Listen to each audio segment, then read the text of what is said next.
Hello, everyone. We are deeply sorry for the technical issues. We had tested this thing and had tried setting this up through live streaming at Justin TV because we had so many registrants for this event. We wanted to make it available to everybody, and then the technology failed us. So we are very sorry.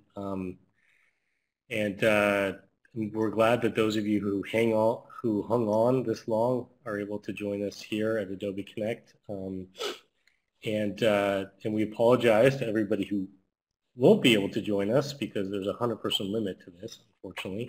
But we are going to be recording this. We're recording it right now. We'll be sending copies of the recording to everyone who registered for the event. So again, our apologies. We've been pulling our hair out trying to figure out how to fix this problem. But technology sometimes fails you, or as Richard said, maybe Aubrey McClendon tried to undo this thing. So we're going to give people just a second, one more minute, and then we're going to get started since we're starting so late. Yeah, we have almost 50. We'll take it from there.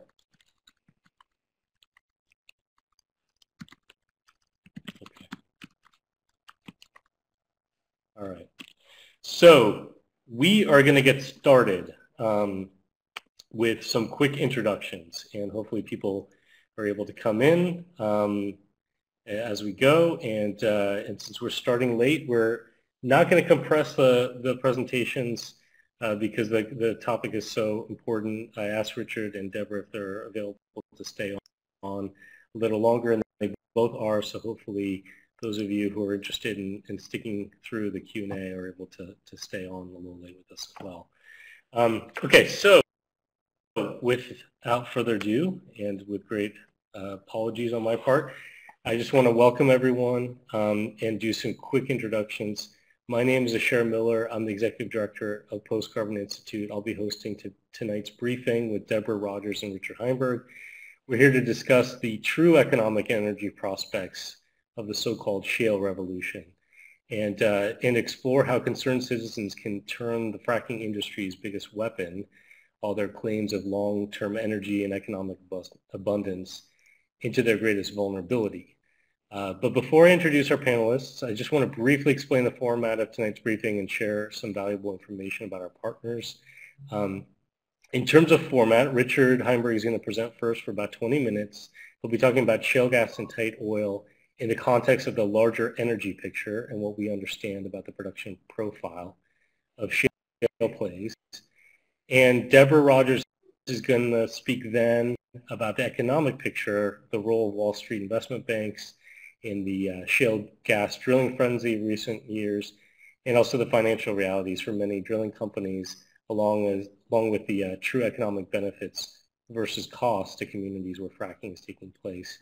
And then we'll have some opportunity for Q&A. So originally we're going to have people submit questions through Justin TV.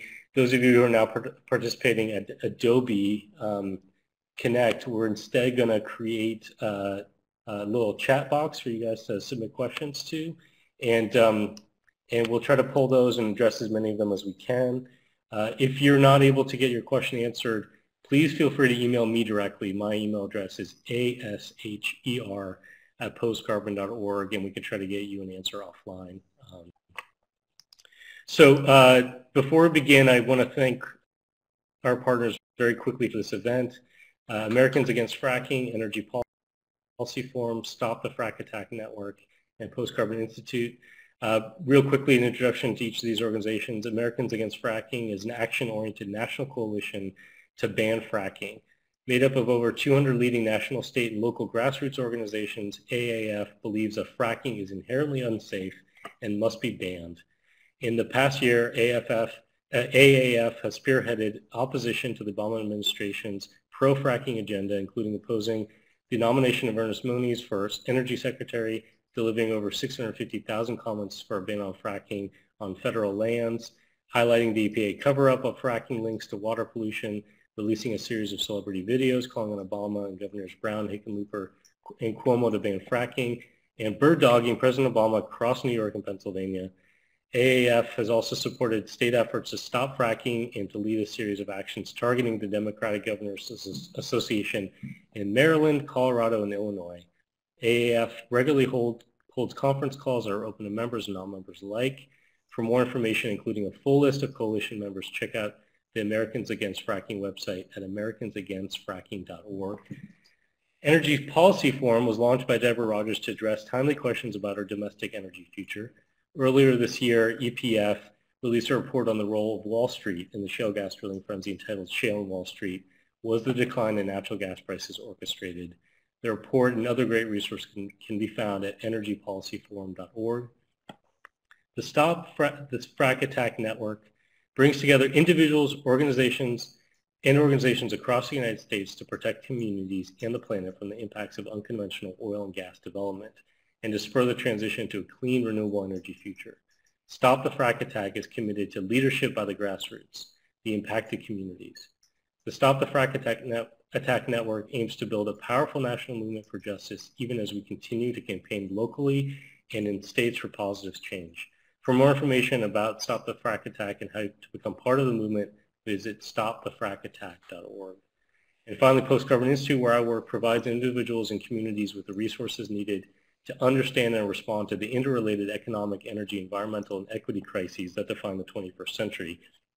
In the past year, PCI has produced 3 groundbreaking publications looking at shale gas, tight oil, and other unconventional fuels. Our landmark report, Drill Baby Drill, Snake Oil, which was authored by Richard Heinberg, and Drilling California, a new report that we just released in the last couple of weeks on the Monterey Shale. All of these can be found at postcarbon.org or shalebubble.org. Because of our aim with all of these publications is to support the efforts of concerned citizens like those of you who are viewing this briefing, we're providing a 50% discount for snake oil. Just go to http://bit.ly/snake discount. We'll also send this link out to folks following the briefing with a link to the recorded video as well. The discount code is, for those of you with a pen, is GNNFBTMD,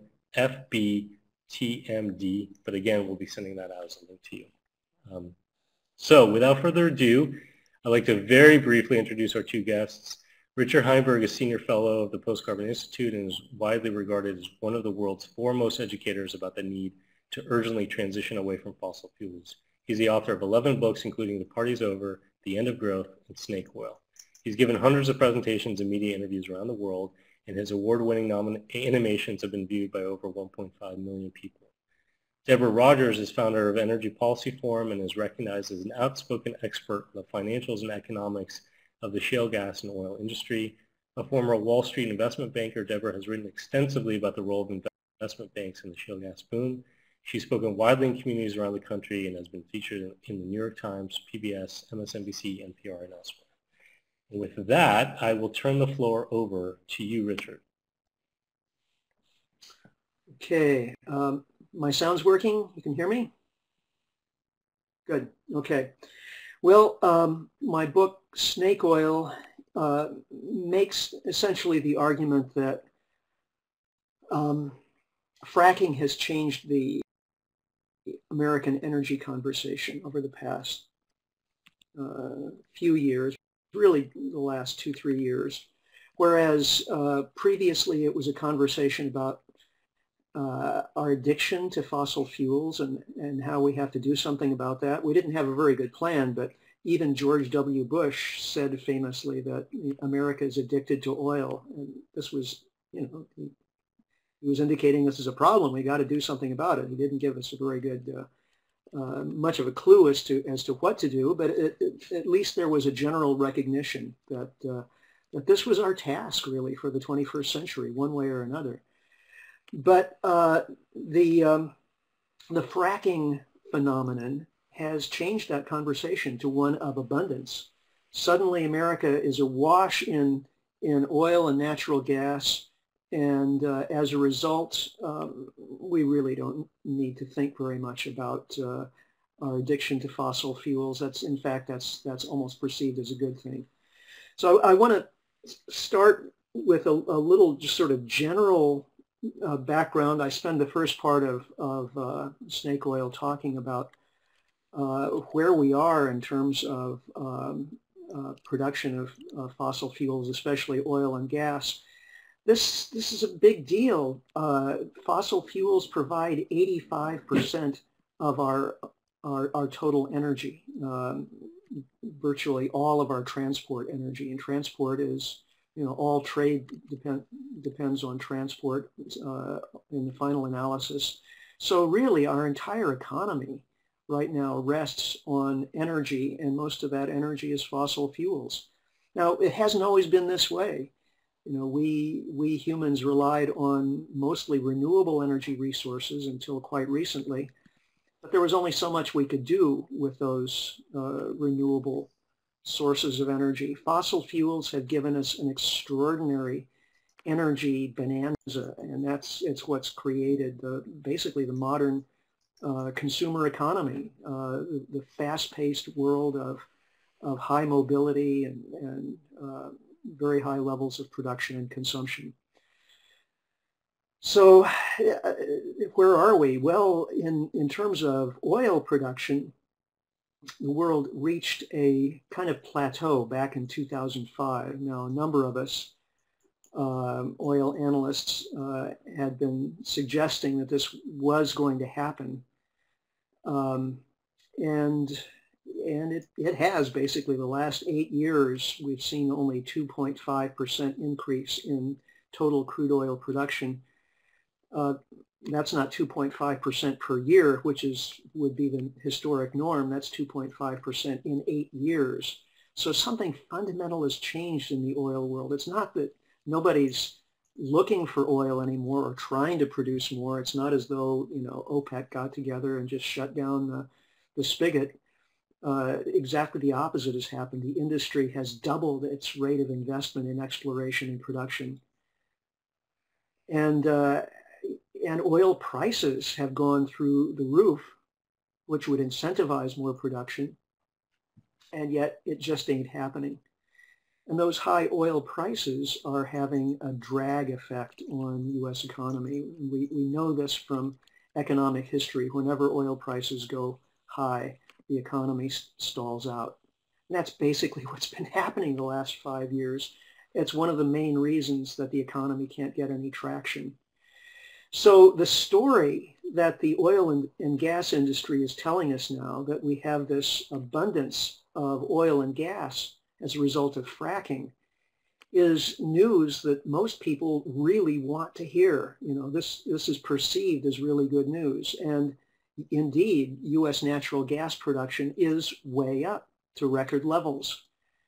U.S. crude oil production hasn't recovered to the peak level of production that we saw back in 1970, but nevertheless, we are seeing a very significant increase in production as a result of that green area that you see there that says tight. That's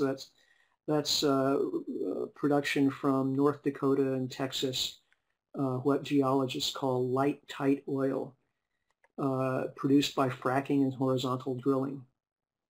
Now, the claims that the industry is making are really extraordinary. They're saying that we have between 100 and 200 years of cheap natural gas ahead of us as a result of producing shale oil using fracking and horizontal drilling.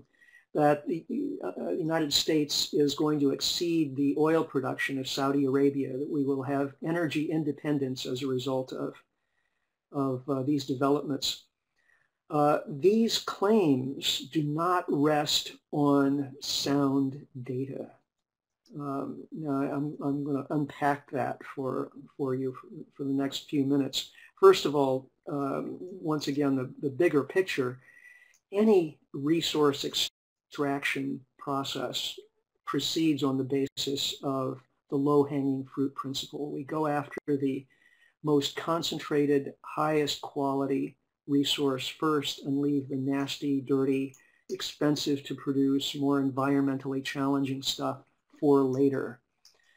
And that's really what this whole phenomenon is about. It's later. We have extracted the cheap, easy stuff, whether it's oil or gas, and we're going after the unconventional resources that, well, this is a simpler way of expressing that pyramid. But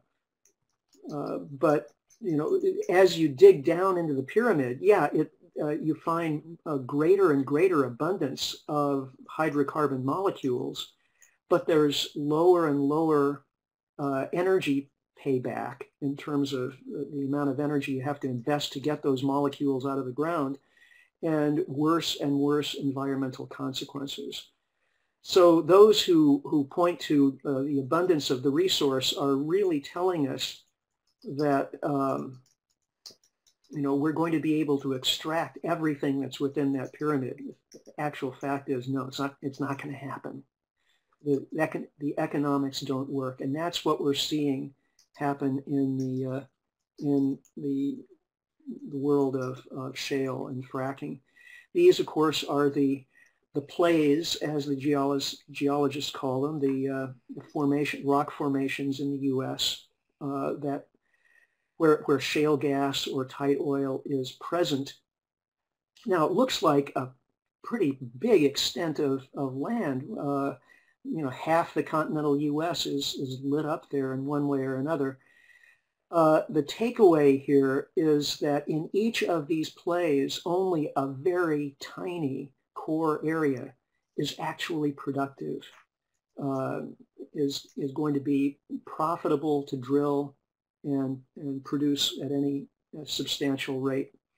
Now, well, everything I'm telling you now relates to actual production from shale comes from our report, Drill Baby Drill, authored by David Hughes, who's a petroleum geologist whose career was working in government, the government of Canada, the Canadian Geological Survey, where he did these kinds of large-scale meta-analyses of resources, exploration, and production. So he's highly qualified to do this study, and it's the largest study that's been done so far using an industry database, proprietary industry database. We paid for access to that data on all of the currently producing shale gas and tight oil wells in North America.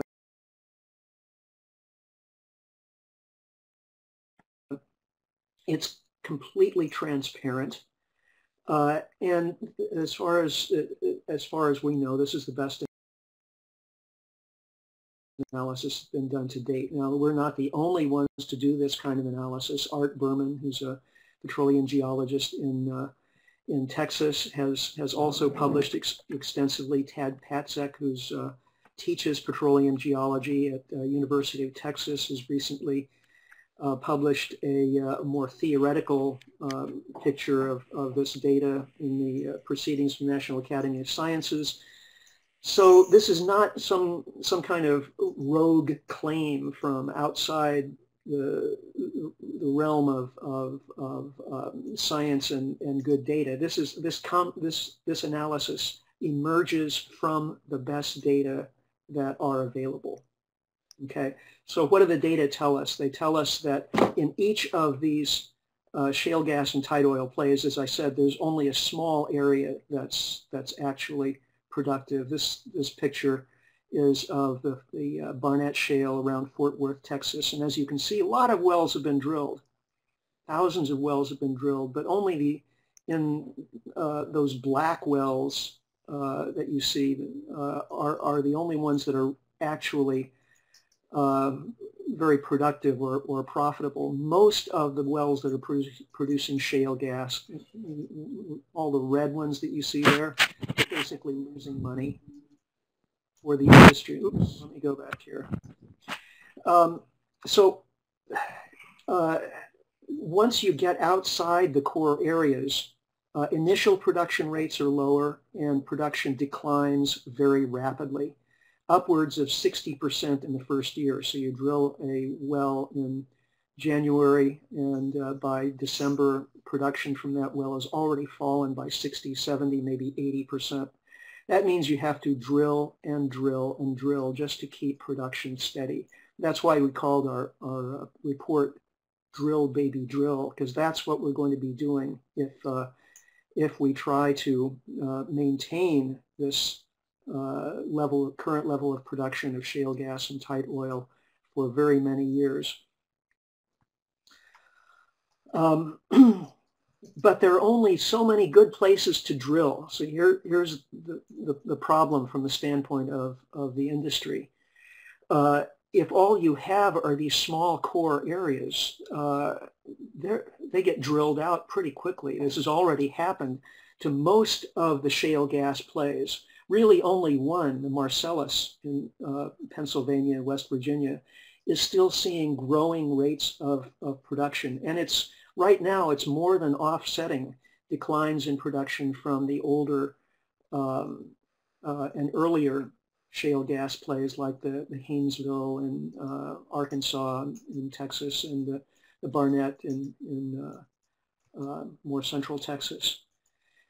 So looking, for example, at the shale oil picture, claims are being made again that the U.S. is going to be the next Saudi Arabia. But if you do the math, look at the number of available drilling sites and the rate of decline per well declines in production, the math tells you that production is going to peak around 2017. That's 4 years from now, 3 years from now, and decline rapidly. So this is a bubble. It's a flash in the pan. It's a momentary boom, but it's not a sustainable long-term shift in America's energy picture. And unfortunately, that's what it's being sold as. Now, the New York Times has done some good investigative work on this. Back in 2011, they released a trove of documents from government and industry showing that insiders in both industry and government have very serious doubts about the shale bubble. And if you can go on New York Times website and root around there and find amazing things. But all of this was released back in 2011. The claims are still being made, and they're still being accepted at face value by government planning agencies, corporations, and people who read government statistics, because the U.S. Energy Information Administration, the EIA, is still publishing ludicrously overly optimistic assessments of shale gas and tight oil for the future, assessments that lack credibility. Now, it's amazing to use that phrase with regard to these kinds of government statistics that are apparently science-based, but so I don't say it lightly, but the EIA's assessments lack credibility. And in both drill, baby, drill, and also snake oil, there's abundant reference for that statement. I'm not going to talk about the environmental impacts. You all who are on the line probably are already well schooled in those, but I will say that these environmental impacts are increasingly being documented despite the efforts of industry to suppress information, as for example by requiring when payouts are made to individuals as a result of health impacts or environmental impacts, they're almost always, or always in all instances that I know of, there's a non-disclosure clause so that people can't talk about what's happening to them. And then, of course, the industry says, well, there's no documented evidence of any environmental or health impacts. Well, sure, that's why nobody can talk about it. So why is it important to be able to discuss the economics of fracking in addition to the environmental problems? Because it's kind of human nature. People want to believe that the U.S. now has this energy bonanza, that our energy problems are solved. people are desperate for some good news, and this, to many people, this appears to be good news. So, you know, they don't want to give up that good news, which is what basically if we take climate change seriously, if we take seriously the evidence of environmental harms from fracking, then we'd be trading away this abundance of energy and all of the jobs and economic benefits, the tax revenues to federal and state governments and local governments from fracking. We would trade all of that away on the basis of these environmental concerns. Most people would say, well, hang on, you know, yeah, those are valid concerns, but let's get some economic growth here, and maybe we'll use shale gas as a transition fuel, you know, for the next few decades while we figure out what else to do. But the point of the data that we're talking about here is that shale gas doesn't work as a transition fuel. It's a gangplank. It doesn't lead us anywhere because it's not going to be available for decades and decades. We're going to see a peak in production within this decade and probably pretty rapid decline as a result of the extreme decline rates on a per well basis and the relative paucity of drilling sites. So all that shale gas and tight oil are able to do for us is provide a short-term boom that where there are really only a few real winners. And if more people understood that, then the environmental arguments would actually have more teeth, because if we take the climate and environmental impacts seriously, then and scale back our reliance on fossil fuels, we're not really turning our back on any great economic boon. We're simply doing the rational thing, which is to reduce our reliance on these fuels as quickly as possible. The biggest trend in the fossil fuel industry is declining returns on investments, return on monetary investments and return on energy investments. The fossil fuel industry is taking up more and more space in the energy investment world. There's only so much energy investment capital out there, and the fossil fuel industry is moving from like 5% of total GDP in the direction of 10% of GDP. It's sucking all the oxygen out of the room in terms of available energy investment capital. And if that trend continues, it's, you know, we will have shut off all the exits. That's kind of the worst case scenario. The best thing we can do is shift investment toward the energy sources of the future, renewable energy sources now, while we can, while the energy investment capital is available. The more we lock ourselves into fossil fuels, the more difficult the transition becomes. So I haven't been keeping track of time, but I'm sure I'm over time. I should just probably wind it up here and hand it over to Deborah.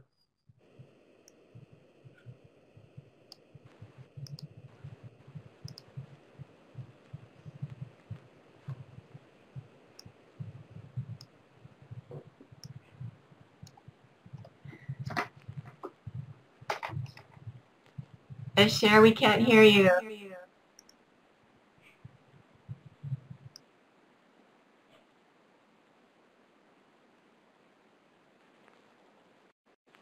Sorry, can folks hear me now? For some reason, Yes. Sorry about that. I just wanted to say really fast that we've added a Q&A window in here for folks to submit questions. So feel free to submit a question at any time, and we'll try to field as many of them as we can at the end. And for those of you who are now watching on Justin TV, it looks like that's back up. There's a chat box there. You could submit questions there. Thanks. All right, Deborah, I'm turning it over to you.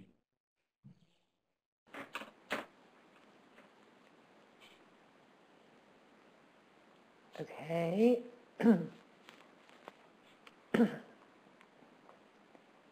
Just waiting for the slides to load.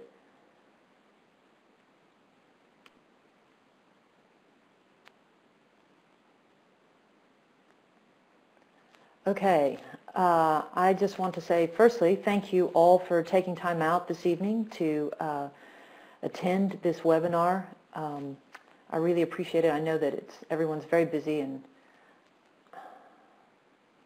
takes a lot of time out of your day. All right, I'm going to start covering a lot of information very, very quickly, so hopefully I won't lose you, but we need to connect a lot of puzzle pieces here. The first place I want to start is with shale and Wall Street, and the large Wall Street investment banking role in the shales to date. Excuse me.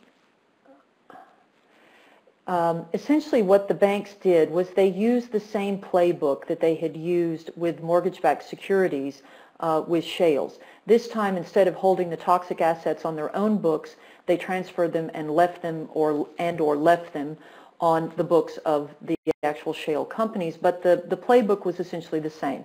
And you may recall in the lead up to the mortgage-backed securities crisis, several things happened. They guided the ratings agencies, they bundled mortgages, and they engaged in a lot of off-balance sheet financing, which makes it very difficult for an investor to really get a good picture of what's happening with a company. And they essentially did the same thing with shales. They bundled, in this case, they bundled leases rather than mortgages, drilled a handful of wells in a few at the very beginning, and then announced that the entire play would be homogeneous, and then they would flip these plays for multiples. Aubrey McClendon made a great comment to financial analysts a few years back stating, I can assure you that flipping leases essentially for 5 to 10 times what we paid for them is a lot more lucrative than trying to drill gas at $5 to $6 an MCF. But essentially, what they did was the analysts at the investment banks put pressure on the companies to continue this increased production. And the increased production, in turn, drove prices down. Now, a lot in the industry, and I have stated that this is more of a conspiracy theory, but it's not. It's very simple math, actually. You could extrapolate out, if you were in investment banking, you could extrapolate out anywhere from 12 to 24 months where the price of natural gas was going to go. And this is essentially the formula that you would use. You would take the existing production number, and then you would add on to it your production targets. Now, these production targets are one of the primary metrics that oil and gas companies use, and analysts and investors use for that matter, to determine the health of an oil and gas company. They expect to see year-over-year growth in production. And so if you combine the existing production numbers with what you think the companies will do, and most of them will come very close, if not absolutely on target for this, because it is one of the primary metrics, and if they don't reach this number, their stock will be downgraded. So you can pretty much rely on the existing production plus the production target coming in at where you think it will come in, and that gives you some significant number. You can then look at that significant number and subtract current demand, and in this case, demand was about 1/4 of the supply. And so you knew, looking out 12 to 24 months as a banker, that there was going to be a considerable surplus of natural gas that was going to hit the market. And part of this is because shale gas wells, as Richard very succinctly said, they produce the most oil or gas they're ever going to produce very early on in their lives. And then the decline curve kicks in, usually around 12 to 18 months out, and they plummet after that. So you could see that there was going to be a considerable surplus, and a surplus equals one thing, and that's a glut. And glut means prices will go in one direction and one direction only, and that's down. But what this did, the doors that were opened by this decline in natural gas prices, for the investment banks were that they could begin to generate quite significant fees in mergers and acquisition deals. And this next slide should show you how the banks fared in this. If you look in 2008, the total value of mergers and acquisitions in shales was only about $15 billion. And as you can see on the red line up there, the price of natural gas was trading an average at about $8. It did go up to close to 14, but it averaged $8 that year. As that price started to decline precipitously, and part of that was due to overproduction and part of it was due to the economic decline. But as you can see, as that price started to decline precipitously, the value of those mergers and acquisitions in unconventional gas and oil, for that matter, just went through the roof. It jumped from 15 billion to 50 billion in 1 year. And as you can see, it went 38 billion in 2010, 47 billion in 2011, and my slide needs to be updated now. It hit about 52 billion again in 2012, and then it plunged. And I'm going to go into that in just a moment. But the monies are indeed drying up for shales. Now, do I have a problem with this? No, of course not. Investment banks are there to provide a good financial service which is needed in for healthy economic reasons.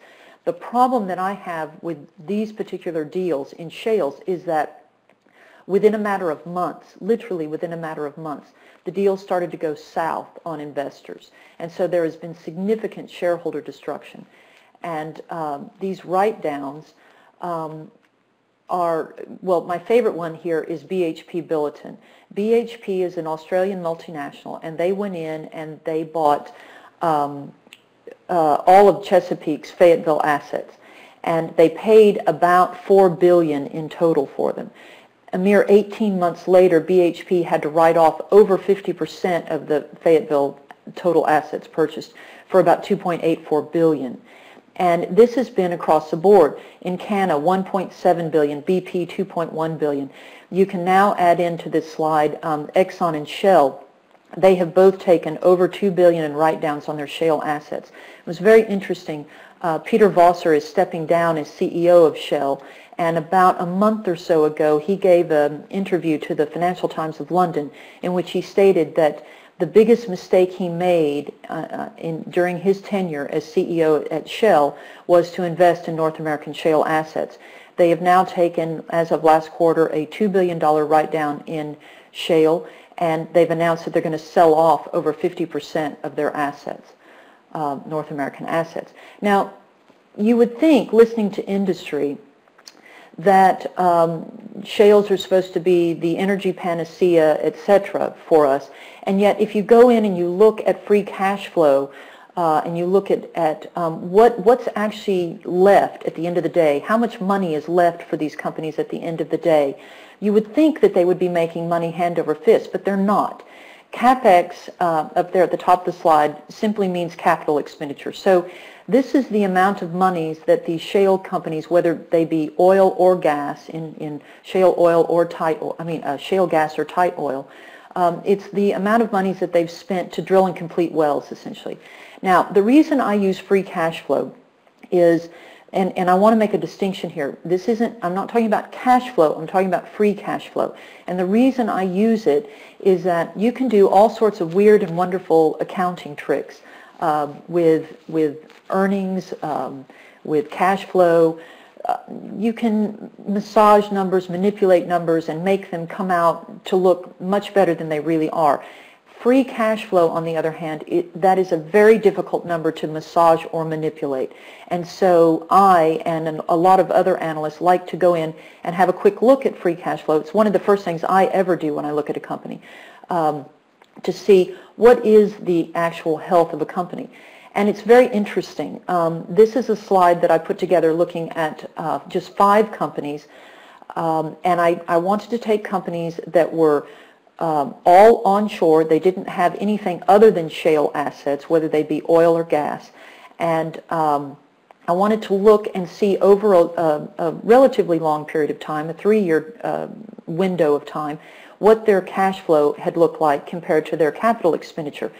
Now, the top part, the red in this slide, is actually the capital expenditure. So as you can see, for the most part, if you take Chesapeake off, which is the first company in that on this slide to the left, because Chesapeake's an absolute mess, as we all know. But if you look at the other four companies, you'll see that capital expenditure was growing quite robustly between 2010 and 2012.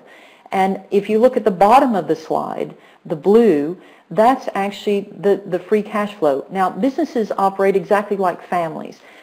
If you're talking about free cash flow, you're talking about after I've paid all my bills, how much money do I have left? That's your free cash flow number. And as you can see, there's been a significant deterioration between 2010, 2011, and again 2012 across the board. What's interesting about the Chesapeake numbers is that between 2011 and 2012, Chesapeake sold off about $15 billion in assets, but their free cash flow deteriorated even further. Now, what's interesting about this pattern is that this isn't just these five companies. We have since gone in and pulled the free cash flow numbers on 20 different shale operators, all of the names that you would readily recognize if I were to name them off, all 20 of them here tonight. And we see the exact same pattern across the board without exception in all 20 companies. So there's clearly a problem generating cash in spite of this explosion in capital expenditure. So that speaks significantly to the underlying health, financial health of these companies. Now, let's go in and look at some of the fundamentals behind frackonomics. I truly wish I'd coined that phrase, but I can't take credit for it. That actually came out of the Financial Times of London. Jobs. We hear a lot from industry about jobs, and so I decided to go in and start pulling jobs numbers a while back and look and even look at some of the economic models that produce these glorious jobs numbers that we hear from industry. And what I found were a couple of very interesting things. I'd like to start out with the jobs reports from industry, because anybody who's taken Economics 101 knows that economic models are only as good as their inputs. And these job numbers that you hear from industry touting that they're going to produce 600,000 jobs by 2020 or 200,000 jobs in Ohio alone, all of those numbers have come from economic models. They're mere projections. And so you can essentially go in and reverse engineer these models and have your inputs such that whatever job number you hope to have at the end of the day, you can make that happen. And the other interesting thing that we found was that when you go in and you start parsing out some of these jobs, what we found was that industry was claiming jobs like strippers and prostitutes in the mix. Now, admittedly, that is job creation, but it's not the sort of job creation that you or I think about when we hear these glowing jobs numbers. Now, looking at this slide, what I wanted to do was I didn't want to take the direct and indirect numbers, which is what industry does. I wanted to leave out the strippers and the prostitutes, in other words.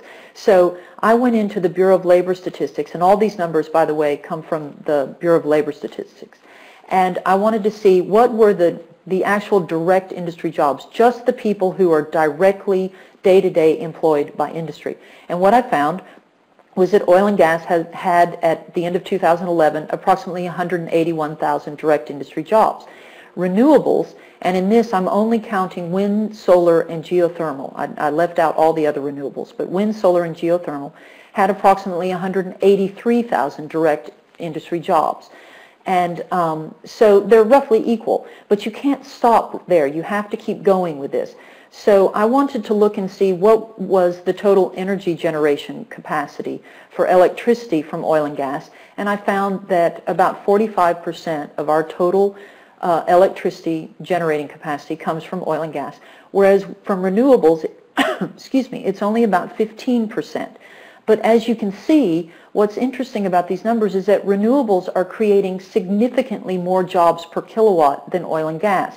I personally think that this is a statistic that is not lost on the senior executive management teams of oil and gas companies, and that is why we see advertisements on television every 5 minutes telling us extolling to us how many jobs industry is creating, because they know actually that they're not creating as many jobs as the renewable industry.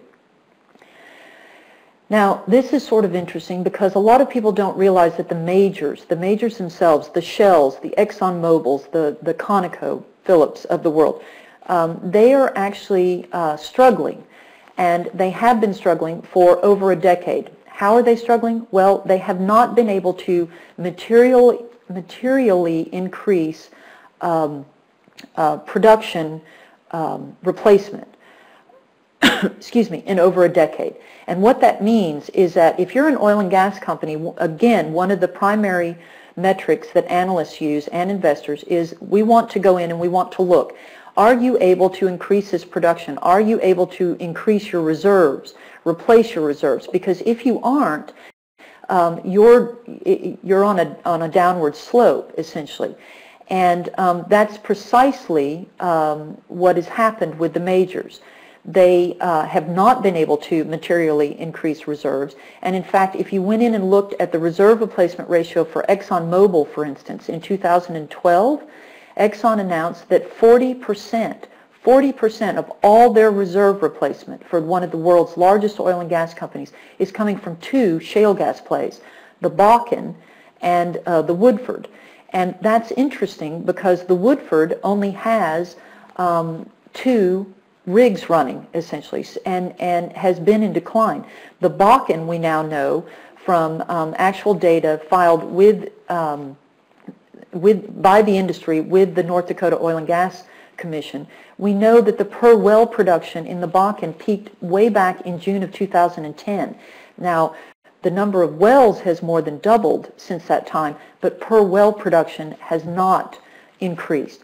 So that's troubling. That's a very troubling trend. And so we know that the majors are struggling. Recovery efficiencies. This is quite interesting because if you go in and look at recovery efficiencies for conventional oil and gas fields, you'll find that you can typically count on recovering about 75 to 80% of the total gas or oil in place in those fields. Whereas the recovery efficiencies for the 5 major shale gas plays average 6.5%. They run from between 4 and 10% and average 6.5%. So the recovery efficiencies are quite dismal. Energy return on energy invested. If you look at, Richard touched on this briefly in his presentation, if you look at how much energy you're expending to get energy out, we look at that as a ratio, a very simple ratio. So those numbers, in the early days of crude, we expended 1 barrel of crude, the equivalent of 1 barrel of crude, to get 100 barrels of crude out. So that was a pretty good ratio. Today, we're expending 1 barrel of crude to get approximately 11 barrels out. But when you get into these unconventionals like tar sands and shale oil, it becomes much more dismal. You're expending 1 barrel of crude to get 3 barrels of tar sands out.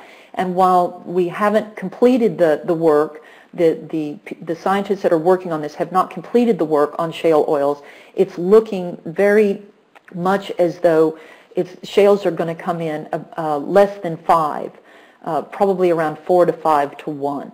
So you've got this troubling dependence on low EROEI fuels. You've got a troubling dependence on reserve replacements coming out of fields that are known to have very steep declines, and you have a troubling, dismal recovery efficiency. Now, moving into some of the externalities of shales, we went in and started pulling numbers on, severance tax revenues that have been given to states or paid to states by the oil and gas industry, because the industry speaks a lot about we pay, huge amounts of money in severance tax revenue, and this is an economic boon to state coffers. Well, they do pay a lot of money, but it has not been the boon that industry would like us to believe it is. And if you just look at one of these metrics, just road damages alone, and I've lost my slide here, there it is, as you can see, if you look in 2012, the state of Texas, and this is for all severance tax revenue, onshore and offshore, conventional and unconventional in Texas. Texas took in about $3.6 billion, but the road damage alone onshore, just in the Haynesville, Bakken, and the Permian Basin, Haynesville, Eagle Ford, Barnett, and Permian Basin, equals about $4 billion. So we've got a shortfall there of about $400 million. Arkansas, this is a cumulative revenue figure, severance tax revenue figure. Since 2009, the state of Arkansas has taken in $182 million, but the road damages from drilling are estimated by ARCDOT to be $450 million. Pennsylvania unfortunately did not institute a severance tax, and that was very foolish indeed by their political leadership. They did go in 2012 and start an impact fee, and they've taken in approximately $204 million, but PennDOT estimates that the road damages from drilling are about $3.5 billion. The same thing has happened in North Dakota. They've taken in, I believe the figure is about $1.3 billion in revenues, but the road damages are estimated to be $7 billion. So as you can see, the taxpayers are going to end up picking up these costs for road damages. They're not being covered by the industry that generated the damage to begin with, and the severance tax revenue is falling significantly short of covering just the road damages. And we haven't even talked about the costs for the environmental degradation, air problems. If you look at, we know that the shale gas wells in particular, but also oil wells, contribute to ozone formation. And if you look at crop damages from ozone formation, those fees and lost days of work, etc., hospitalization, they're coming up into the tens, if not hundreds of millions of dollars as well. And that's going to be added onto this, even though the severance tax revenue is not even keeping up with road damages. So there's a significant problem there. There's also a lack of confidence within the industry itself. I could go into several examples, but because we're a little bit pressed for time, I'll just give you my favorite one, which is One-Up Partners wanted to set up a pipeline to carry the crude out of the Bakken Formation and down to Cushing, Oklahoma. Now, this was very interesting to me because pipelines are very expensive. They have a very huge capital outlay up front, but once that capital outlay has been recouped, they turn into veritable money-making machines. As long as you have enough product to run through that pipeline system for decades. I think One-Up went in and tried to get partners within the industry to build this pipeline, and no one would pony up the money. And I think the reason for it was that the industry knows that these wells in the Bakken, they know that they've already peaked in per well production back in June of 2010, 3 years ago, and they know that this is not a long-lived exercise, and they don't feel confident enough that they will recoup their initial investment. So they announced with great fanfare and a lot of public relations spin that they would be shipping the crude by rail. The problem with shipping the crude by rail is that it costs 3 times as much as it costs to transport crude through a pipeline.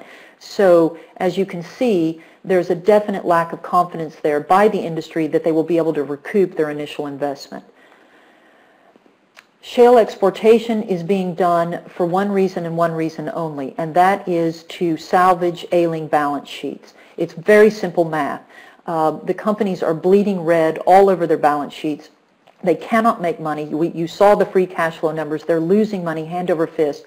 And one way to stave off this bloodletting, I suppose you could say, is to send that crude or that gas, and in this case we're talking about primarily gas at this point, but there is now some rumblings about exporting our crude as well, but export that gas to markets where they will get paid a much higher price. To give you an example of this, natural gas prices for the moment in the U.S. are trading in a range of about $3.50 to $4 per MCF. That exact same amount of natural gas locked into a long-term contract in Asia the Asians would be willing to pay these companies $18. We can extract, pipe, refine, and ship the gas to Asia, all fully costed for about $9 and get paid $18, these companies can. So that spread is very lucrative indeed and would definitely help salvage the ailing balance sheets. This is not about economic benefits to local communities from shale exportation or even to the U.S. in general. It's strictly about salvaging the companies and getting them out of the red. To conclude tonight, I thought I would use this slide of my hometown because I think it so brilliantly illustrates the drilling treadmill that we in the financial community talk about so often when shales are involved. In 2008, the city of Fort Worth, Texas received $50 million in revenues from a mere 44 shale gas wells. Everyone around here was giddy. In fact, they coined the term that we were going to be shale-yonaires. But in a mere 4 years, and this is so classic, I could give you just dozens of examples that follow this exact same pattern. In a mere 4 years, and this decline was linear, from $50 million down to $23 million that the city received in revenues from gas. But now we have 397 wells within the city proper instead of 44, and yet a tenfold increase in wells essentially did not give us any greater revenue. In fact, our revenue dropped by 50%. And I think that's such a classic illustration of the drilling treadmill. So I've covered a lot of information, and I'm sure you're going to have a lot of questions because people are going to think that there's some gaps there. But that's it for me, and I very much appreciate you all joining us tonight. Thank you.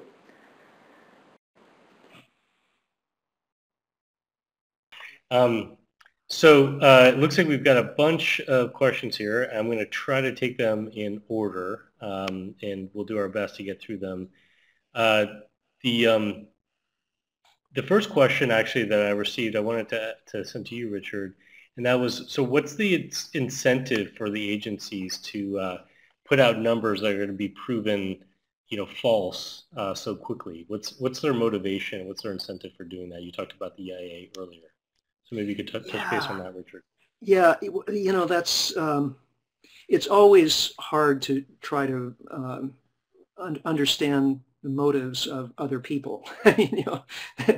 Unless there are documents that you can uncover, you have to sort of use some mind reading. And with the EIA, I think everybody wants a happy story with regard to the future of fossil fuels. The government wants to believe that we're going to have more industry, local governments. Everybody wants that, and so what the EIA does, I think, is basically take data and analysis from the industry more or less without criticism. I mean, the report that we did, the study that we did was, it was just one guy. Yeah, albeit a very knowledgeable and intelligent guy, but it was just one guy, and it's not like we have millions of dollars to do this study with. But I see no evidence that the EIA has done comparable analytic work with regard to shales. Why not? Your guess is as good as mine. It looks to me like they really don't want to know. They would prefer the happy story. Let me just add one. Could I? Oh, yeah, go ahead, Deborah. Yeah. Well, Richard's right that EIA takes a lot of their data directly from industry. But one of the things that I've always found interesting is that EIA actually goes in and does a retrospective analysis of their own work, their own projections. And if you go in and look at that, what's kind of funny is that you'll find that EIA admits that their projections for the price of natural gas are wrong about 78% of the time. Their projections for the price of crude are wrong. I think it's about 76% of the time. Their projections for the price of crude and GDP are wrong. I believe it's 94% of the time. So EIA really doesn't have a very good forecasting record. Yeah, the one thing I wanted to just add was, we recently, Post Carbon Institute and physician scientists and engineers for healthy energy just put out a report on the Monterey, and the Monterey in 2011 was highly touted as having just a huge amount of recoverable tight oil in the Monterey Formation. 2/3 of the total Right. reserves of tight oil for the U.S.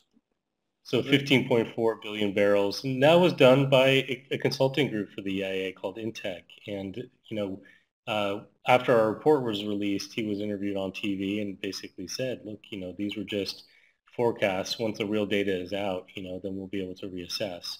And the EIA's defense was saying, "We never said that all of this would be produced. This is just what's quote unquote technically recoverable." And I think that we've had conversations with them. I think they generally get puzzled when people run off with their numbers and make political hay out of them. But that's what happens, So I think that they feel like we're just saying what's technically possible. We're not saying what's going to happen. But you can bet politicians and industry run to the bank with those numbers, So there's a responsibility there. So here's another question. Since the viability of fracked wells is so poor, won't the industry give up on fracking in short order as it negatively impacts profits? Maybe the free market will work to our advantage in this case. I don't know if you guys have anything to add to that, but it seems a bit more of a statement than a question. Well, I think they are losing money. There's no doubt about it. I mean, you can see it in their balance sheets right now. But as I stated, if exportation goes forward and they can export enough of the stuff, then that changes the economics quite considerably, because now suddenly you've got a $9 profit built in, roughly, let's say $7 to $9 profit, and then these very expensive unconventional wells make a lot more economic sense. So exportation is going to, or has the potential to greatly change this picture for industry as far as the profitability. In terms of tight oil, much of the industry is giving up. I mean, Deborah, you mentioned how Shell and the other majors have basically been taking write-offs and pulling out. Most of this shale phenomenon has always been about the smaller companies willing to take on a lot of risk. Chesapeake is the biggest one, and then they range in size on down. There are dozens of these smaller companies that are basically doing all the heavy lifting. And as you said, most of them are at this point losing money on production and staying in existence by selling off leases to whoever's foolish enough to buy them. So I don't see the industry in terms of these smaller companies just packing up and going away anytime soon, because basically this is what they do. This is their business model. They don't have anything else to do. Now, through mergers and acquisitions and bankruptcies, it's probably going to downsize over the course of the next few years. But the majors are getting out, but the smaller companies don't have any place to go. One of the things I forgot to mention, because I didn't realize, well, I just forgot that I cut that slide for this presentation in terms of time, was that the monies have dropped off quite considerably, the investor dollars. M&A activity in the first half of 2013 dropped off 52%, and private equity money year over year from middle of, or half year of 2012 to middle of the year 2013 dropped off 92%. So you're starting to see these companies, there were some announcements the other day that Devon was selling off assets in order to raise more cash. Range Resources has been doing some kind of trying to do some creative events to raise monies. But I think that's going to be something to keep our eye on going forward, because without the money, this is a very capital-intensive exercise, and if the private equity guys aren't willing to pony up anymore and the M&A fees drop off and the investment banks aren't making a lot of money anymore, then it's going to be harder and harder for them to drill. So that'll just be something that we need to kind of keep an eye on going forward. Thanks. Here's a quick question about the environmental damage. So would it be fair to say that the bulk of the environmental damage is done with the first frac? So if they become unproductive sooner rather than later, the bulk of the damage from an environmental perspective is still done, or is the environmental damage spread out equally over the life of the wells? Well, a lot of the damage is early on during with drilling and fracking process, because you have all of those hundreds and thousands of truck trips, and then when the well is fracked, the wastewater then is a problem. What happens with that? All of those problems happen early on. But on the other hand,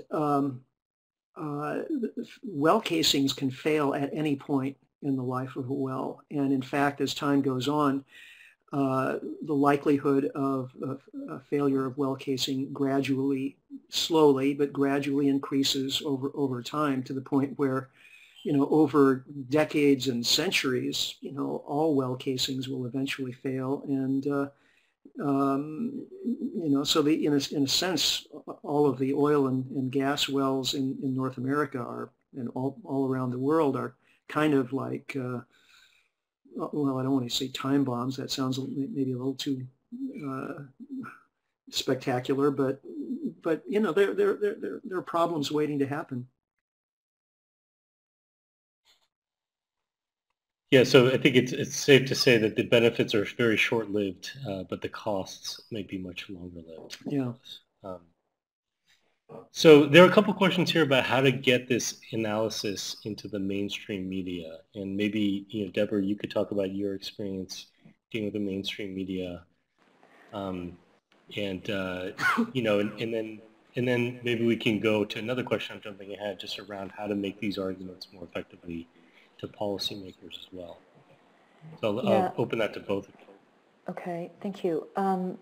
Believe it or not, the mainstream media is beginning to figure this out, and they are beginning to write about it. I mean, when I first started in 2009, I sent information, well-documented information across the board to all the mainstream financial press, and they wouldn't touch it with a barge pole.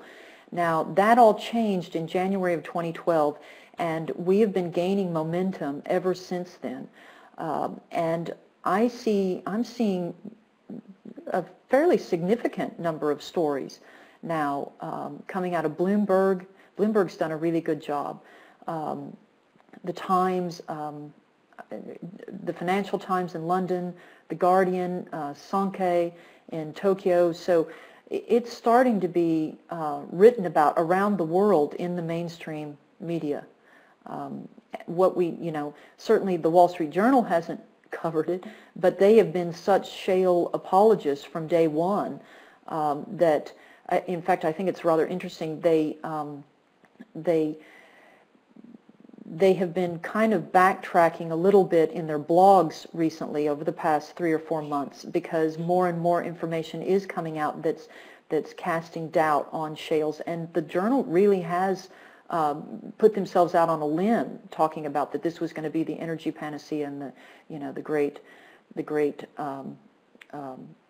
savior, energy savior. So I think that's interesting in and of itself, when you see somebody or some entity like the Journal feeling the need to try and backtrack a little bit off their former statements. So I'm rambling a little bit. I didn't mean to, but I think we are seeing a lot of good stuff happening in the mainstream media, and the thing is, just keep feeding them well-documented information, and the truth comes out in the end. Richard, anything to add? Yeah, well, the data at this point is pretty strong. The financial data, the geological data, and I think it just needs to be introduced into local conversations as well as the national conversation. There are, hundreds of anti-fracking groups all across the country that are at work, in specific areas with specific issues, and from Colorado to Texas to Pennsylvania, and I think activists can use this data and these arguments with local officials, bring this information to their attention. Not many local folks or even state folks have the time or inclination to read all of these articles and all of the data, but we can summarize it for them, provide the footnotes, and it's all there. The one thing I guess I would want to add to that is that there are a few obstacles here. One is the complexity of this information. Journalists, politicians, very few of them have degrees in geology or really can understand the intricacies of the finances. The other is, I think, a tendency to look for good news and want good news, want to report good news. And the other is, I think, to dismiss people that they see as having an agenda, even though obviously the industry has an agenda. When groups like ours come to the media, they immediately look to try to figure out how to discredit us. I think The Economist recently called Post-Carbon Institute a greenish think tank. So we need more voices. We have, Deborah has done an incredible amount of work, Richard, David Hughes, Art Berman, who Richard mentioned earlier. We need more people, making these arguments, so it's harder for them to dismiss us. And then using things like Voster's quotes and statements that are coming directly from industry to help, Let's talk about politicians a little bit, because, are there any things that you have found in your experience or suggestions either of you have in terms of how to engage local politicians or national politicians in this question? Again, being sensitive to the fact that they don't want to be delivering bad news to their constituents, right? So how do we handle that? Deborah? Okay, it's interesting. I meet a lot with state, local, and federal politicians, and it's fascinating to me because you walk in there and you think you're going to talk to them about health impacts, and they really don't care. And the reason they don't care is because it doesn't impact their bottom line as a politician monetarily. What does impact their bottom line are things like road damages. And so I found it quite fascinating that as I go in and I have these meetings and I sit down and I start showing them these numbers of, well, you only thought your severance tax revenue was good because have a look at your road damages, and that really does get their attention. So clearly more work needs to be done on externalities. We're trying to raise some monies right now at Energy Policy Forum to do a report strictly on externalities, because I think that's certainly been my experience, that politicians, it's like their eyes are glazing over until you mention, the road damage costs, because that does impact their budgets. And then they definitely sit up and start asking all sorts of questions. So that's one avenue, I think, to follow. Any other thoughts, Richard? Yeah, I think nothing more right now. So many other questions. So this is one for you, Richard. My understanding is that natural gas is used to steam tar sands. If prices rise, is this gonna kill the tar sands, especially if no Keystone XL pipeline? Right. Well, most of the natural gas used in tar sands production right now is coming from Canadian sources. So it's possible that an increase in U.S. price of natural gas wouldn't directly impact the tar sands, but then what would most likely happen is the Canadians would want to ship their gas south rather than send it to the tar sands if U.S. natural gas prices skyrocketed as a result of exporting, which is what would happen if we start exporting. It's also possible to make tar sands by burning the tar sands themselves for the heat required in the process. So natural gas isn't essential in the process. It's just that right now gas is so cheap that that's what they're doing. Somebody once described it as in energy terms, because natural gas is such a relatively clean fuel, and tar sands are so dirty they described it as a process of turning gold into lead using gas to make syn fuel. But yeah, I think higher natural gas prices would definitely put a crimp in the game of tar sands production, but they wouldn't, that in and of itself wouldn't necessarily spell the end. Now, there's a question for you, Deborah. You said that investors won't finance pipelines. You gave that example because of lack of confidence in supplies. Does that same argument apply to investments required for LNG export terminals and fleets and connecting pipelines in North America? Well, that's interesting because if you go in and you look at the contracts, like for Cheniere, for instance, Cheniere received the first export permit, and they're anticipating to be able to export their first exports to go out end of 2014, early 2015. I haven't heard any differently. And if you look at their contracts and the way they structure their contracts, I found it quite interesting because there's two ways that you can structure this. You can take a flat upfront fee, or you can take a sliding scale fee that would increase over time. And you would, theoretically, if you had product there for decades and decades to come, as industry says, then the sliding scale fee would be better for you. But Cheniere chose to take a fixed rate fee. And I think it's because they know they've got a very expensive proposition ahead of them, or project ahead of them, in doing the work to flip these terminals from import terminals to export terminals. And they want to get their money back as quickly as possible because they don't know whether shales are going to be long-lived and exportation is going to last that long. And so they're just trying to amortize their costs as quickly as possible. So I think that's yet another example of lack of confidence within the industry. Thanks. This is a question I think for you, Richard, which is looking at sort of international shale resources. If the trend in the U.S. continues abroad to other large shale plays elsewhere in the world, could this keep the plateau of oil production going, or even result in slight increases in oil production globally for the next several decades? What do you think the situation will look like through, say, 2050? Yeah.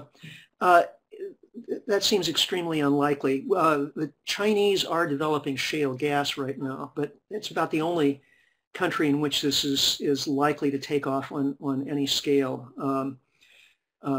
Tight oil, not so much. And the reason for this is, well, there's several reasons. In most of the countries that have the shale gas and tight oil resources, the geology just isn't as good as it happens to be in a few places in North America. Certainly this is true in Eastern Europe and the UK. Both places there are efforts afoot to drill and frack and produce shale gas and tight oil, but those efforts are running into not only problems with profitability. The Poles in Poland, they downgraded their likely reserves, I think, by 90% from what the EIA originally suggested might be there in terms of recoverables, on the basis of a few test wells. The other problem that they run into is in most of these countries, subsurface mineral rights are owned by the government.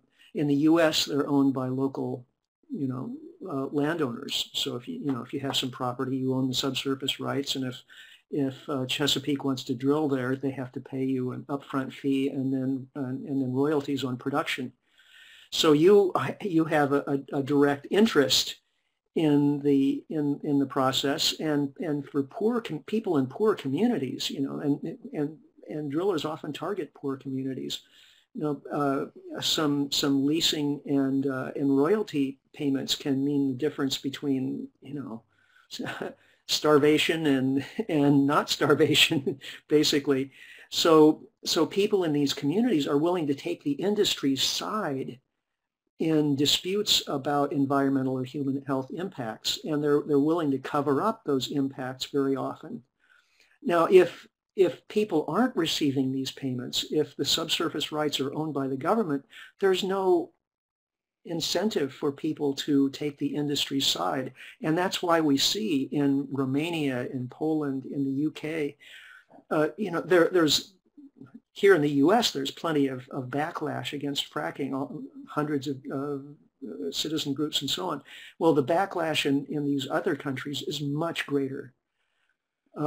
So I think we're much less likely to see the shale phenomenon take hold elsewhere in the world, with the possible exception of China. And so it's most likely once the U.S. bubble bursts, that'll be pretty much it. There might be some reverberations for a while in a few other places, but we're not going to see the rest of the world get fracked. I would just add that we've had a lot of interest from folks abroad as a result of the work that we've done looking at the U.S. And the U.S. really is a model for these other places. And if there really is a kind of there's a sort of atypical short-lived lifespan for these plays, which we're sort of discovering is less than a decade. Can we help people understand those lessons before they go down these paths in other countries? So we've had a lot of interest from people in the UK, from people in Belgium and elsewhere. There's a translation of Richard's book that can be coming out in Romania. And then one other thing I want to add for China, which is people have talked a lot about, this potential for shale gas in China. One of PCI's other fellows works at Lawrence Berkeley National Labs, has been involved with a project to look at unconventional resources in China. And what they found is that, he's worked with people actually coming from the Chinese oil industry, that they're going to have very, very real issues being able to produce very much of that. So it's not going to be the bonanza that's being talked about. But I think it's important for us to try to communicate these abroad as well, that before people sort of go down these false paths. Here's a quick question for you, Deborah, which is, will you meet with Wendy Davis and convince her to run on an anti-fracking platform? For those of you who don't know, Wendy Davis is running for governor of Texas, and you know her, right, Deborah? I do. Wendy and I have been friends for about 20 years, maybe longer. That's great to know. And yeah, she's superb. Sure, I'll do my best. Okay. All right. And then you were just given an invitation to come to California to speak with Michael Rossi, who's Jerry Brown's, the governor of California's job czar. So he used to come from the banking sector, and maybe you could speak the same language with him. One thing I want to say about California is that PCI and PSE just published this report on the Monterey. You can be found at montereyoil.org.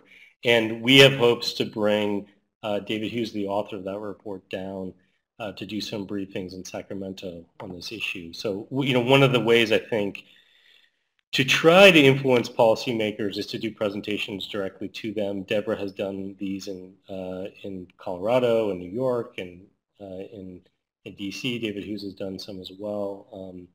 Some of this stuff is technically challenging to expect, lay people to deliver or even understand, but I know that they've been really willing to give presentations when they can, but need help on the ground trying to organize these things to get in front of policymakers and concerned citizens. So let me see. There's a bunch of questions here about logistics, so maybe I could just take a quick second to try to answer these. One was a question about references for statistics that you guys have provided. Wanting to know if these references are available anywhere. I can say for Richard that all of the citations from that were put in snake oil and used in his presentation all come from Drill Baby Drill or other sources that are cited in snake oil. But Deborah, can you talk a little bit about the references that you might have, and are there places people can go to try to get those? Sure. A lot of that information you can pull directly off of our website, energypolicyforum.org. But I was trying to think of the different, I used, for the severance tax revenues, I used state comptrollers and then the State Department of Transportation. A lot of the data came from industry publications themselves, like Oil and Gas Journal or Oil and Gas Financial Journal. So it's all, I'd be more than happy to provide sourcing for any of my slides if you want to contact me through Energy Policy Forum.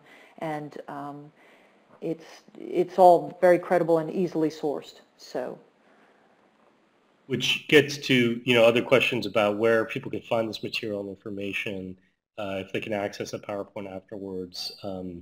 So the quick answer to those questions are that the recording of this presentation is going to be made available. We're going to end up transferring this to YouTube and posting it as a video there, and then we're going to embed it both at EcoWatch, which I valiantly tried to make this event live on their site, and at resilience.org, and anybody can embed the video where they want, and we'll send it out in an email, the link in an email to everyone who registered for this event.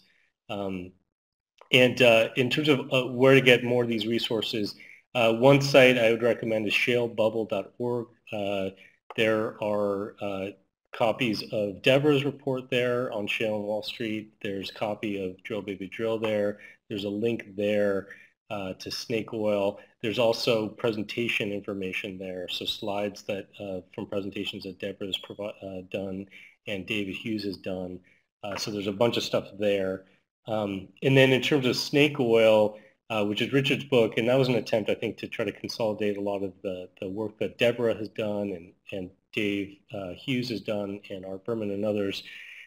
That book is available, and again, we're going to send you guys a link and a discount code, but it's also available for free serially. We released it on Richard's site, richardheinberg.com, and also on the postcarbon.org site.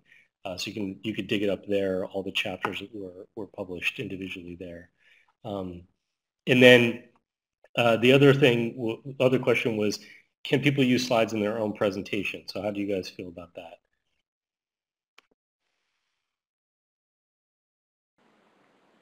it's fine with me as long as Energy Policy Forum is credited. Okay.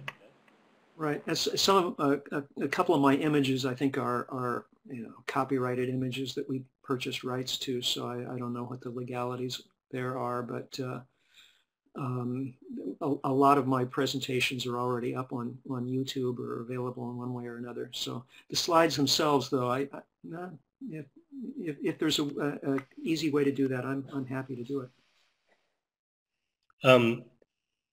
Okay, so looking at a few more questions about, let me see. Richard, what is the latest on fugitive methane from your perspective? There's a lot of debate about how much is lost at the wellhead casing and then in the full production cycle. So I don't know if you kept up on this, Richard, or not, or you, Deborah? Oh, yeah. Well, the industry has funded several studies that tend to show very, very low rates of methane emissions. And what I think is happening there is they're looking just at drilled and cased and completed wells where everything is going exactly according to plan. Nothing's going wrong, and if it's all up to industry standard, then by golly, yes, it's safe and sound, no hazard to drinking water, no methane, very low methane emissions, and so on. But that's not the real world. In the real world, things go wrong. Well casings fail. Operators make mistakes. They cut corners.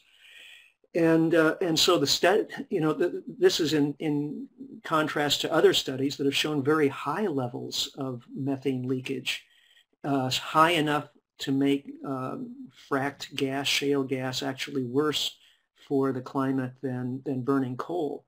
So it's a huge discrepancy, and I think the reason for this discrepancy is that the industry is only looking at these sites where there are literally no problems, whereas studies, for example, by National Oceanic and Atmospheric Administration, NOAA, have shown the higher levels of emissions by, for example, just taking an airplane and flying over an actual producing gas field and directly measuring the methane emissions, and they come up with a very high number. I'm inclined to believe the NOAA figures, and there was, unfortunately, I don't have the reference in front of me right now, but there was a big study that came out just about 3-4 weeks ago that came down on the side of the previous NOAA study and tended to confirm the very high levels of emissions. And I think this was actually the most comprehensive study so far. So I think the evidence is pretty clear at this point that the methane emissions are high. Deborah, anything to add? No. Yeah, thanks. So here's a question about unburnable carbon. So what do you both think about the sort of unburnable carbon argument? And for those who don't know, the unburnable carbon argument is essentially that there is a certain amount, basically about 80% of the reserves on the books of fossil fuel industry and state-owned industry that can't be burned. It's on the books as reserves, but it cannot be burned if we're to maintain warming levels below 2 degrees Celsius over pre-industrial levels, which is sort of the, has been the kind of the benchmark in terms of what's quote unquote allowable before we get into really, really hairy climate warming. So I don't know if you guys have a perspective on the whole unburnable carbon argument or not, but maybe we'll start with you, Deborah. Excuse me, I've got a little touch of asthma tonight, so I keep coughing. I think it's a very interesting argument, actually, and it's an argument that appears to be gaining traction, more and more traction. I have to admit, when I first heard it, I thought, okay, that's a really good argument, but I don't really know how well that's going to play out in the financial markets. Well, oddly enough, it is playing out in the financial markets, and they are starting to look at things. And KPMG, Pete Marwick, came out with a report about a month or so ago which talked about imputed carbon taxes within the U.S. capital markets. And believe it or not, companies are already being penalized at the rate of about $28 per ton of emissions. They're actually being penalized by investors. Now, in my opinion, that needs to be higher, and I've been looking into this quite extensively over the last month or so to try and formulate strategies and plans. Oops, somehow we lost her. Well, maybe Deborah will be able to get back in, but while we wait for that, Richard, maybe you can talk about unburnable carbon. Yeah. Well, I won't try to pick up where Deborah left off, but I would just make a complementary point that of that 80% of unburnable carbon, a very large proportion is unburnable not only for environmental reasons but also for economic reasons. It's the amount of energy that it'll take to produce those hydrocarbons is in many cases more than we'll get from burning them, and the amount of investment capital that will be required is absolutely prohibitive. So, I think it's important that we once again combine the environmental and the economic arguments. This is it's a rapidly moving escalator. The fossil fuel problem of diminishing returns. The law, everyone's heard of the law of diminishing returns. Well, as you extract a non-renewable resource like oil, gas, or coal, that's what happens. The returns on investment, both financial and energy, decline savagely as time goes on, and we're well into that latter phase. Can you? There's a question here about fuel cell cars, so hydrogen fuel cells, and someone had read that natural gas is being used to make hydrogen for fuel cell cars. So they aren't really environmentally friendly, are there? So can you talk at all about fuel cells or hydrogen? Well, there are different ways of producing hydrogen. Right now, virtually all of the commercial hydrogen on the market is produced from natural gas. Doesn't theoretically, technically, it's possible to make hydrogen from solar or wind or any source of electricity, or from other fossil fuels, for that matter, other than natural gas. So it's a bigger subject, actually, because you have to look at what are the total well to wheel emissions for the fuel cell, for hydrogen, for the process of distribution and storage. It's complicated, but there's no free lunch. At the end of the day, a lot of people think hydrogen, well, it's the most abundant element in the universe, so therefore, we should be able to use that for transportation. Well, maybe, yes, certainly in niche applications, but it's going to require a major retooling of our whole energy infrastructure, and we need to do the analysis before all of that investment is done as to whether it's whether it makes energy sense as well as financial sense. Mm-hmm. So just a quick time check for folks. I think what we're going to aim to do here is, since we started so late, we're running a little over, and we're going to, there's Deborah, it's good to have you back. We're going to try to wrap this up at the top of the hour, so 10 o'clock Eastern, 7 o'clock Pacific. There's a question here for both of you just about Illinois' oil and natural gas plays. The commenter here says they're late in the game here in Illinois, and our governor thinks the state is going to make a fortune, but they only got a 3% excise tax in the first 2 years of production, and then 6% excise tax in the rest of the years of production. We think the state will make basically nothing. What do you think? Have either of you looked into the situation in Illinois? No, I can't make a comment on it. Okay. Well, for whoever sent that, I haven't looked at the numbers. They sent that comment, if you could email me information, I would love to know more about it. It's asher@postcarbon.org. Let's see. I think maybe we switch gears a little bit. One of the questions I thought was a really good one here that I didn't get to yet was this question of, are there any good examples of communities that are really thriving from doing renewable energy production instead? Because a lot of times what happens is when you talk about the limits of fossil fuels, people think that you are advocating for going back to the 19th century, and so can we give people positive visions of a future that's not based on fossil fuels? So I don't know what comes to mind for either of you. I'd like to address that. Absolutely, there are entire countries that have done very well. If you look at Sweden, for instance, Sweden went in and imposed a carbon tax, and their carbon tax is very high indeed.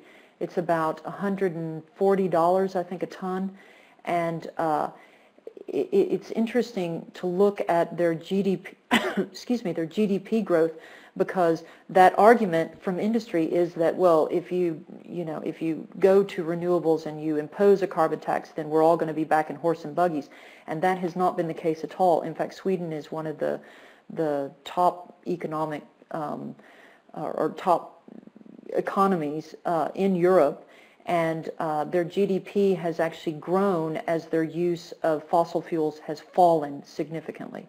So they pose, I think, an outstanding example of what can be done if the political will is there.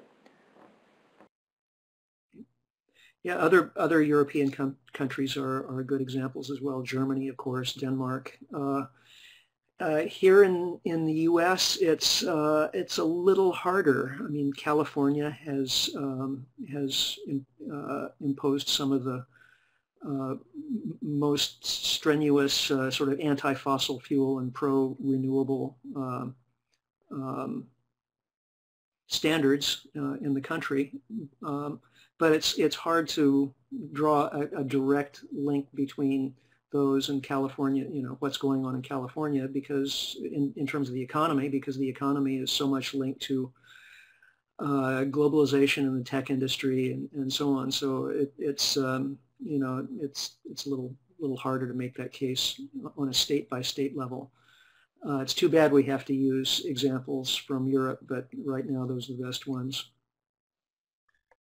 Yeah, I would just add that the data that you talked about earlier, Deborah, just showing the jobs, sort of jobs per BTU, is a statistic that I think would be really good to talk more about and get out there, just in terms of, and I think some groups have been doing that. That varies obviously from community to community. There are, on a small scale, there are communities that are doing some really innovative projects around developing new enterprises that are providing renewable energy and providing jobs, and particularly ones that are in distressed, communities economically. So there are some really great examples in Cleveland. The Evergreen Cooperatives, which includes a cooperative that's a renewable energy cooperative, is a great model of that. There are a bunch of co-ops that have been created around solar energy communities. There's a group called Co-op Power that's in the Northeast in New England, and again, their mandate is to try to create employment opportunities for young people and others, while also providing efficiency and renewable energy for the community using sort of their combined purchasing power as co-op members. So I think that there are a lot of small-scale examples of what people are doing. PCI actually published a book last year called Power from the People, which is a book filled with examples of community-scale renewable energy projects. The issue is obviously that these things aren't fully at scale yet, right? So it's going to take a lot of little ones and policy to kind of drive these things forward. But I think that there are some really compelling models of communities trying to build resilience and become more self-reliant with energy and creating livelihoods as a result of doing that. So I think it's a good win-win. I think we have to wrap it up at this point. I do want to thank you guys, and I apologize to everyone again for all the technical issues we had. I appreciate Richard, you and Deborah staying on late with us, and again, we are going to be sending up a follow-up email as soon as we have kind of the recording of this fully done with a link to that and also some additional resources for you guys. And I want to invite you, if you have any questions that weren't answered that you really want to get answered, feel free to send me an email at asher@postcarbon.org. I'll do my best to try to field what I can and send others to Richard and Deborah. And I just want to thank all of you out there who are on the front lines, who are doing the real hard work of trying to make sure that your communities are thriving and healthy and not being inundated with things that profit only a few and hurt the majority. So thank you, all of you, for all the efforts that you're doing. And I also want to thank our partners again for this: Americans Against Fracking, Energy Policy Forum, Stop the Frack Attack Network, and Post-Carbon Institute for putting this on. So thank you all. Really appreciate it. Take care. Thanks, everyone. Thank you, everybody. Thanks.